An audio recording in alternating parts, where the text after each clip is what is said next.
In this video, I'm going to tell you about 5 ways that water can ruin your camera gear and how to protect it.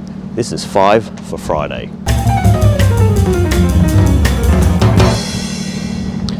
Hey guys, I'm in the Arctic searching for polar bears and I'm on a ship.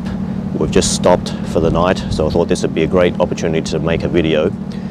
When we find a bear out here, we jump in Zodiacs so that we can get in the water and up close with the bears. So there's lots of precautions that we have to take with our gear because of the danger of water. Cameras and water don't necessarily mix well together, so there are things that you need to think about, and we're going to discuss them in this video. Let's get started. So the first way in which water can ruin your camera gear is precipitation.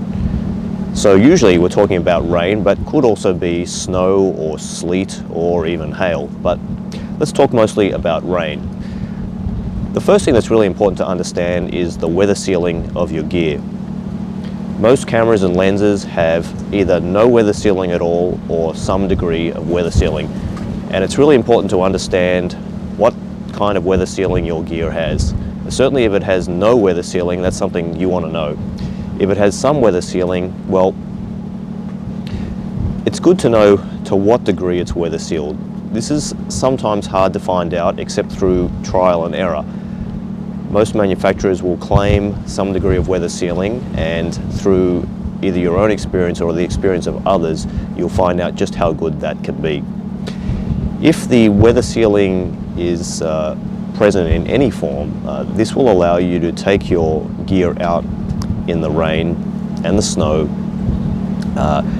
and certainly if at least the precipitation is light, you can get away with allowing some precipitation to fall on your camera gear, and you should be okay. And occasionally if you just wipe it away, or if it's in the case of snow, which we'll discuss later on, you get rid of it, you should be okay. But if it's really heavy, you really need to think about having some kind of rain cover. There are various rain covers on the market that you can buy. There's also the possibility of just MacGyvering something up yourself. You can use a garbage bag or a plastic bag and put the lens through one end of it and cinch it up using a rubber band, and then cut a hole in the other end and put that around the body, and also perhaps using a rubber band to seal it all up.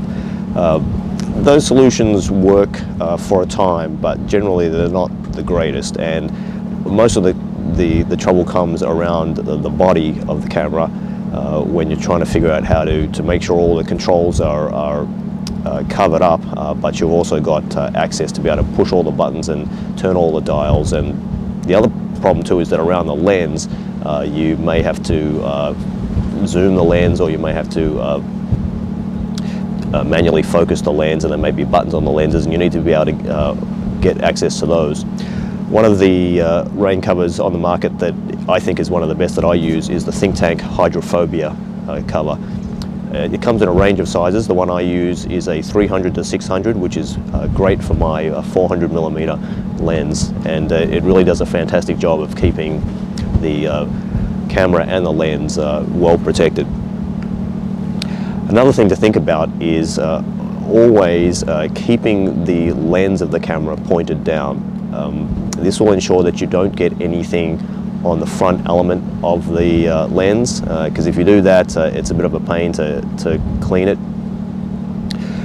You don't necessarily want to keep the camera pointed vertically down, because you then may get precipitation, rain, or snow in the viewfinder. It'll actually pull in the viewfinder, and that's not great. So what I generally do is I keep it pointed down at about 35, 45 degrees. And then the other thing to remember is just that if you get any stuff on your camera, just to wipe it off regularly. Certainly wipe it off before you put it back in your bag. The second way that water can ruin your camera gear is condensation. So what we're talking about there is coming in from a cold environment into a warm environment. What happens if you do that is that you can end up getting the warm air can condense and the cold air as it warms up can condense and turn into water droplets, and this can form not just on the camera and the lens, but also inside the equipment as well, and that's really dangerous, especially if you get moisture inside your lens. It will not only fog up the lens, but actually can turn into like fungus that'll grow inside the lens, and it could really make a big mess. So this is something you really want to avoid at all costs. So some of the ways that you can avoid this, the first thing is just try to, if possible, reduce the temperature of any environment that you're bringing the camera into. So as an example, if you're shooting from a car and you're going in and out of the car all the time, try not to have the inside of the car really hot.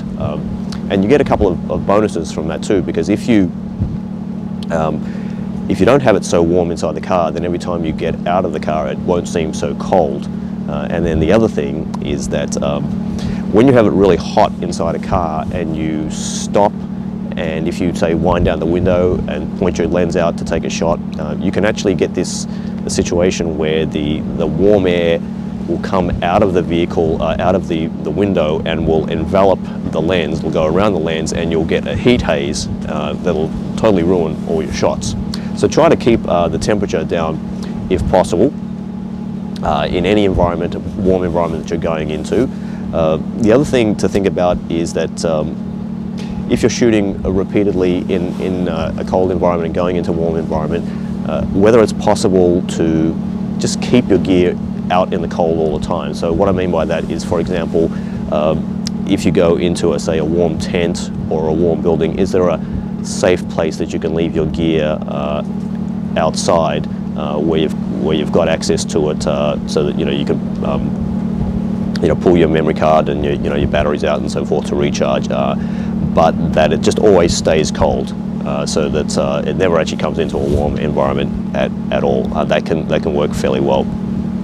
If you do have to bring it into a warm environment, what you want to do is let it warm up slowly. So if you have it in a backpack or in a case, keep it in those backpacks and cases, and don't take it out. You can get in there quickly if you need to get something out of there, but otherwise just leave it in there and let it come up to temperature fairly slowly. The other thing, if you're really concerned about this, that you can do is you can put the camera and the lens as a unit in a big Ziploc bag or some kind of bag that's sealed quite well inside your backpack or case, and that will further help to slow down the warming up of the gear. And then finally, another little thing that you can do that can help is if you do get any moisture inside your camera bag or case, is to put some silica gel packs, little moisture absorbing packs like the ones that you get in any electronics that you buy. You put a bunch of those inside there, and so if any moisture does get in there, it'll absorb it. The one thing you just have to be careful with those is that they can tear pretty easily. So if you're putting your camera gear in there all the time, the packets may break open and the little beads may come out, and then you'll just have to sort of empty it out and then replace it. A third way that water can ruin your camera is liquefaction. So what I'm talking about there is generally snow or ice or something that is a solid form of liquid getting on your gear and then later on turning into water. So one of the things to think about with snow or ice is that of course it can fall on your gear just out of the sky like rain does. But the other thing that can happen is you can transfer it onto the gear. So for example, if you're lying down on the ground and just moving your camera and lens around in snow or around snow, you often will get some transfer and it'll fall onto the gear. So just as you do with rain, you want to try to shield it if possible. If your gear is weather sealed, it will certainly withstand some degree of snow getting on the gear. But if it's precipitating fairly heavily, you want to think about using a rain cover, just as you do with heavy rain. And if you do get snow or ice on your gear, one of the things that you want to do is just be careful about how you get it off, because with water you can just wipe it off. If you wipe off snow or ice, it will generally melt, and so then you sort of need to go a step further and then clean that up. So one of the things that can be more effective to do is just to simply blow it off or shake it off if you can. A fourth way that water can ruin your camera gear is emission. So what I'm talking about here is generally spray, water spray. One of the ways that you can get water spray is when you're in a boat and you've got waves crashing all around you. If the boat is moving quite fast, you can end up with a lot of water coming into the boat, and if you have camera gear out, you can get a lot of water in there, and it can be coming from all kinds of unexpected directions, and sometimes with a lot of force. I know many cases where people have been on trips, have been in boats, and they didn't have rain covers, and they had a lot of trouble. In some cases they just couldn't even get their gear out at all because there's just so much water flying about. So just be aware that the force of the spray in those cases it can overcome any weather sealing that you might have. So you really do want to take precautions and think about having a very good rain cover for your gear, and then try as much as possible to keep the lens pointed away from the spray. This can be hard to do if it's coming from all directions. One of the things that can work is just, if it's possible if the lens is not too long and you can do it, is to try to point the lens in towards your body, so that the hood is against your body, and just try to seal it that way, and that will help to keep some of the water out. The final way that water can ruin your camera gear is submersion. What I'm talking about here is when your gear gets dunked in the water, either partially or completely. As you can imagine, that's not generally a good thing. What are the ways that you can protect from this? Well, one of the ways is that you can have a case, like a Pelican case or a Nanook case. If you've seen my video on how I travel with camera gear, I show in there two of those cases, a large one and a small one that I have. Those cases and cases like them are fully waterproof, and they also float, so they do a great job of protecting your gear from if it should ever end up in the water. The other way that you can protect your gear, if you can't use one of those cases, and the problems with those cases are that they can be hard to travel with, because sometimes with smaller aircraft you'll be forced to gate check them, and then the other thing is that they're not really suitable. They're awkward if you're going to, for example, hike with them. They're really more for rolling around or carrying around, because they have wheels, rolling around or carrying them around for short distances, but they're not really the kind of thing that you can hike with. So an alternative is to think about using a dry bag. Dry bags are not necessarily camera specific. You don't need to buy a camera specific one. They come in lots of shapes and sizes, and what you do with the dry bags is put the gear in there, and then you close the top and roll the top several times over, and then clip the top shut, and then the bag is effectively waterproof, and it will also float. If it gets submerged, it will it will protect the gear for some period of time, but not for an infinite period of time. So if that happens, you want to get it out of the water as quickly as possible. One of the things to think about with a dry bag is that if you think you'll be pulling the gear in and out of the dry bag all the time, is to get a dry bag that's big enough that the lens hood can remain on the lens, so that you don't have to keep putting it on and pulling it off all the time when you're getting the gear in and out of the bag. Also, if you are shooting in the water for an extended period of time, if you're used to hand holding, you might want to think about instead using a tripod.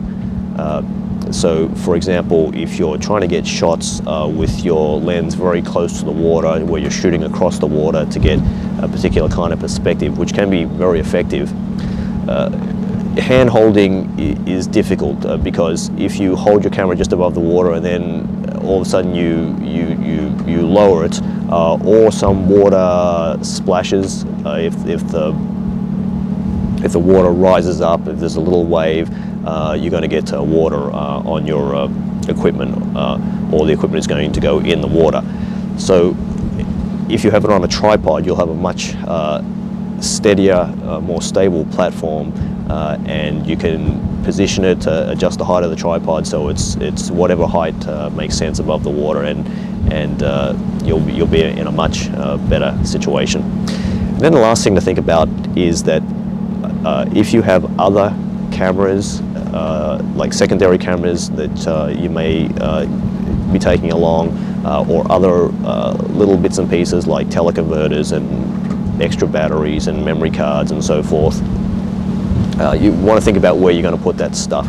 If it's small, you may be able to put it in various pockets inside your waders, but if it's larger, like a second camera, you have to figure out where you're going to put it. So you may be able to put it in your dry bag, or another thing that you can do, I don't do this myself, but I've seen them, is they have these little platforms that sort of like 2 by 2 feet that float, and if you're in water that's not too rough, you can put a bunch of stuff on there and tow it around with you as you move from location to location in the water.